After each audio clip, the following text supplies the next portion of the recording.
నమస్కారం పిల్లలు. ఈరోజు యోగజ్యోతి మీ ముందుకు తీసుకొస్తుంది ఒక మంచి వీడియో. బ్యాంకింగ్ ప్రాథమిక అంశాల మీద వీడియో. డబ్బుని సురక్షితంగా ఉంచడం ఎలా? ఒక చిన్న కథ విందాం. రవి అనే ఈ బాలుడికి పుట్టినరోజు కానుకగా 500 రూపాయలు వచ్చాయి. అతను దాన్ని తన తలగడ కింద దాచుకున్నాడు. కానీ 2 వారాల తర్వాత అది కనిపించలేదు. రవి తన డబ్బును ఎక్కడ దాచుకోవాలి? ఇంట్లో ఎందుకు దాచుకోకూడదు? ఆలోచించండి. బ్యాంక్ అంటే ఏమిటి? ఆలోచించండి. బ్యాంక్ అంటే ఏమిటి? డబ్బుని దాచుకోవడానికి ఒక సురక్షితమైన ప్రదేశం. మన దగ్గర ఉన్న చిల్లర డబ్బులను పిగ్గీ బ్యాంకులో దాచుకుంటాం, కానీ ఎక్కువ డబ్బును బ్యాంకులో దాచుకోవాలి. ఆలోచించండి. మీ అమ్మా నాన్నలు డబ్బును ఎక్కడ దాస్తారు?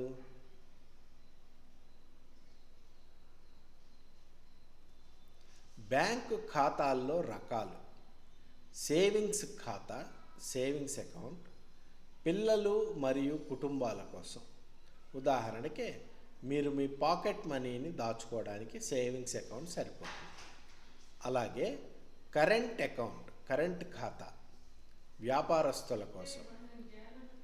ఉదాహరణకి ఒక షాపు యజమాని రోజు చేసే లావాదేవీలు. బ్యాంక్ డిపాజిట్లు మరియు విత్డ్రాయల్. డిపాజిట్ అంటే డబ్బును బ్యాంకులో దాచడం. మీరు దాచుకున్న డబ్బును బ్యాంకుకి ఇవ్వడం. విత్డ్రాయల్ అంటే డబ్బును బ్యాంకు నుండి తీసుకోవడం. అవసరం వచ్చినప్పుడు బ్యాంకు నుండి డబ్బును తీసుకోవడం. ఒక చిన్న లెక్క చేద్దాం. మీరు బ్యాంకులో 1000 రూపాయలు డిపాజిట్ చేశారనుకోండి. తర్వాత 200 విత్డ్రా చేశారనుకోండి. ఇప్పుడు బ్యాంకులో ఎంత డబ్బు ఉంది? బ్యాంకు వడ్డీ. బ్యాంక్ ఇలా చెప్తుంది: మా దగ్గర డబ్బు దాచుకున్నందుకు ధన్యవాదాలు. ఇదిగో మీ బహుమతి. 100 రూపాయలు దాచుకుంటే ఒక 5 రూపాయలు బ్యాంక్ వాళ్ళు మనకి వడ్డీ ఇచ్చారు. అందుచేత మన డబ్బు పెరిగింది, 105 రూపాయలకి పెరిగింది. సులభమైన బ్యాంకింగ్, ఆధునిక పద్ధతులు. Digital banking. ఏటీఎం, దీనిని డబ్బుల యంత్రం అనొచ్చును. అలాగే డెబిట్ కార్డ్, దీనిని మీ బ్యాంక్ తాళం అని పిలవవచ్చు. అలాగే యూపీఐ, యూనిఫైడ్ పేమెంట్స్ ఇంటర్ఫేస్, ఉపయోగించి క్షణంలో ఒక ఫోను నుండి ఇంకొక అకౌంట్లోకి డబ్బును పంపవచ్చు. ఆలోచించండి. మీ అమ్మా నాన్నలు యూపీఐని ఉపయోగించడం మీరు ఎప్పుడైనా చూసారా? బ్యాంకింగ్కి కొన్ని భద్రతా నియమాలు ఉన్నాయి, చాలా ముఖ్యం. మీ ఓటీపీని ఎవరితోనూ పంచుకోవద్దు. మీ పిన్ నెంబర్ను ఎవరికీ చెప్పకూడదు. తెలియని వ్యక్తుల పట్ల జాగ్రత్తగా ఉండండి. బ్యాంక్ ఎప్పుడు మీ పాస్వర్డ్ అడగదు. ఎవరైనా ఫోన్ చేసి మీ పాస్వర్డ్ చెప్పండి, మేము బ్యాంక్ నుంచి కాల్ చేస్తున్నామంటే మీరు ఆ ఫోన్ కట్ చేసేసి మీ తల్లిదండ్రులకు చెప్పాలి. బ్యాంకులను ఎవరు నియంత్రిస్తారు? Reserve bank of India, RBI. ఇది అన్ని బ్యాంకులకు బాస్. సరళంగా చెప్పాలంటే మన దేశంలోని బ్యాంకులన్నీ ఆర్బీఐ చెప్పిన నియమాలను పాటించి తీరాలి. మీ డబ్బు సురక్షితంగా ఉండేలా ఆర్బీఐ చూస్తుంది. ఇది కొత్త నోట్లను కూడా ముద్రిస్తుంది.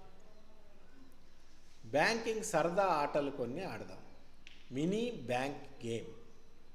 ప్రారంభంలో ప్రతి ఒక్కరికి 1000 రూపాయల కాగితపు నగదు ఇవ్వండి. ఆపరేషన్స్ కొన్ని చేయండి. డిపాజిట్ చేయడం లేదా విత్డ్రా చేయడం చేయండి. మీరు దాచుకున్న డబ్బుపై వడ్డీ సంపాదించండి. మీ దగ్గర చివరికి ఎంత డబ్బు మిగులుతుందో లెక్కించండి. ఇలాంటి బోర్డు గేమ్స్ ఎన్నో దొరుకుతాయి, తీసుకొని ఆడండి. అలానే రోల్ ప్లే చేయండి. మీ బ్యాంక్ మీరే నడపండి. పాత్రలను ఎంచుకోండి. బ్యాంక్ మేనేజర్, అందరికీ సహాయం చేస్తారు.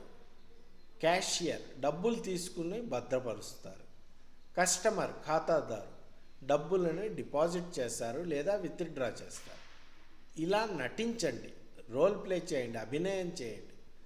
ఖాతా తెరవడం, ఓపెనింగ్ అకౌంట్, డబ్బు జమ చేయడం, డిపాజిట్ మనీ, ఈ విధంగా బ్యాంకింగ్ ఆపరేషన్స్ని నేర్చుకోండి.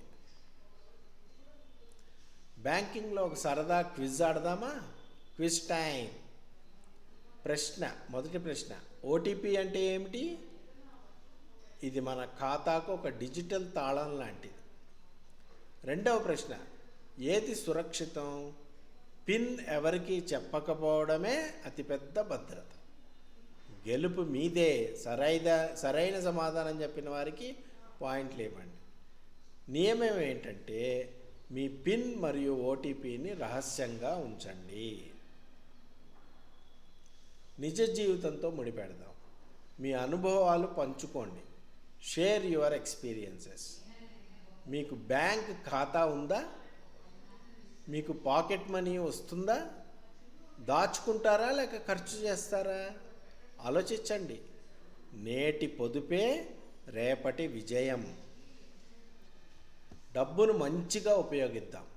డబ్బు ఉండడం ముఖ్యం, కానీ ఎలా వాడతాం అన్నది ఇంకా ముఖ్యం. తెలివిగా దాచుకోండి. భవిష్యత్తు కోసం పొదుపు చేయండి. జాగ్రత్తగా ఖర్చు చేయండి. అవసరమైన వాటికే ప్రాధాన్యత ఇవ్వండి. ఇతరులకు సహాయం చేయండి. పేదవారికి తోడుగా నిలవండి. గుర్తుంచుకోండి, పంచుకోవడంలోనే నిజమైన ఆనందం ఉంది. బోనస్ ఐడియా, మీ మొదటి బ్యాంక్ బుక్. నా మొదటి బ్యాంక్ బుక్ వర్క్షీట్. ఇందులో మీ పేరు రాసుకోండి.